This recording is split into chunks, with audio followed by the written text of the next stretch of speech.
சமீபத்தில் நயன்தாராவின் பிறந்தநாள் வந்துச்சு. அதையொட்டி அவரது வாழ்க்கையில் நடந்த அனுபவங்கள் மற்றும் நயன்விக்கு திருமண காட்சிகள் வைத்து ஒரு டாக்குமெண்ட்ரியாக உருவாச்சு.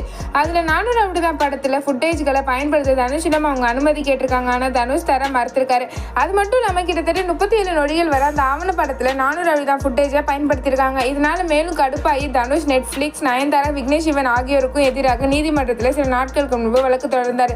இதுக்கு நடுவில் இட்லி கடை படத்தின் தயாரிப்பாளர் திருமணத்தில் தனுஷ் பக்கம் நயன்தாரா காலை போட்டு உட்கார்ந்துட்டு இருந்தது தனுஷோட ரசிகர்களுக்கு கோபமாயிடுச்சு. சூழல் இப்படி இருக்க தனுஷ்கும் ஐஸ்வர்யாவுக்கும் சட்டப்பூர்வமாக விவாகரத்து அளித்து உத்தரவிட்டிருக்கு நீதிமன்றம்.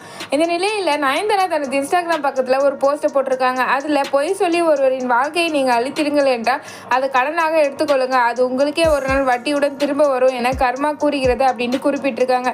இதனை பார்த்த நெட்டிசன்ஸ் இந்த போஸ்டின் மூலம் தனுஷை தான் நயன் மறைமுகமாக விமர்சிக்கிறாங்க. இந்த பஞ்சாயத்து இப்போதைக்கு ஓயாதோ அப்படின்ட்டு கமெண்ட் செஞ்சு வராங்க.